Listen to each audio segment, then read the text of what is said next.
Hi, I'm Christelle Bernardo. I'm Jenna's cousin, and I moved here when I was 20 years old, 3 years ago. Um, Grew up in the Philippines and studied at the University of Illinois in Urbana-Champaign.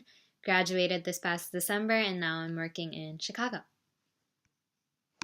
So, my first week here, it was actually really lonely. I was living with my sister. Being far away from like what I'm used to and like my friends from home, it was just really sad. It was something to get used to. I actually thought like my first week there was different. I made some friends and it was really eye opening, I guess, because I have never experienced something like a big college town with 40,000 students in it before. And I felt like I was in a movie. It was really interesting, like the change in environments and culture. So, yeah, it was enjoyable. Lonely at first, but got used to it eventually. My name is Linda Bohan, and I'm Janet's grandmother.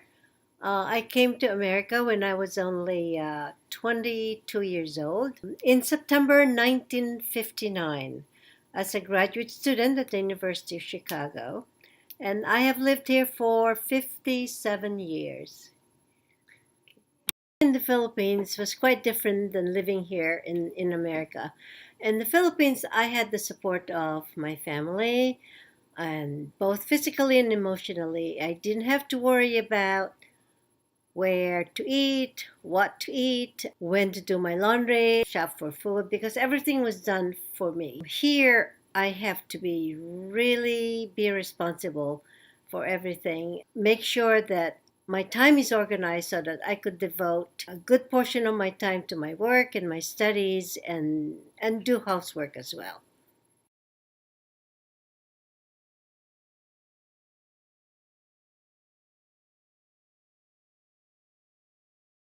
Hi, my name is Svetlana Saavedra and I'm 46 years old. I moved here when I was 30 and I've been here for 16 years. It's like you have to, after work, you have to cook for yourself, you have to do your laundry, you have to find a daycare for your kids. But everything in the Philippines, you have your, like a stay home babysitter. So it's really hard, just like bringing up like a family, especially with children. Adjusting. Yeah. After living at home with maids and drivers my whole life, it was something to get used to. I don't really cook just because people cooked for me before, so that's something that I had to get used to or at least learn somehow. But other chores, I feel like I moved here because I wanted to be independent. I think it was part of growing up and being independent. So it wasn't hard to get used to. It was more so a positive experience, like learning to get used to not having drivers and maids.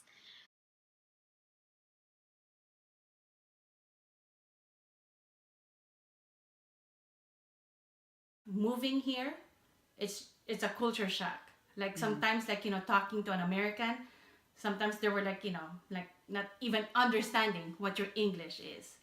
Plus, starting working here is they have to always check your English, correct your English, and English and Filipinos are we're like little sensitive about that. I think there are two major things that are very different when it comes to the behavior of Filipinos and Americans in the States is um, people are very friendly. I think like when I get in an Uber, people always talk to you, or like when you're in an elevator, people always say hi, how are you, or even at stores. I think people are like really friendly. Because in the Philippines, I don't think, I mean, people are friendly in the Philippines, but they're not as, um, I guess they wouldn't go up to you and say, hi, how are you? Like when you get into a store, like sales clerks wouldn't do that. Um, so I think that's a big difference. But at the same time, um, another behavior that I've noticed is I think here in the States, since everyone is very I guess, socially mixed. Like, there's a lot of different races and cultures, religion. I think people here are very much like more politically correct, and more careful about what they have to say, I guess. In the Philippines, people are very straightforward and honest, and they're not as politically correct just because the same. Everyone's pretty much the same race, same culture, same upbringing, at least in the social circles that you're gonna be put in.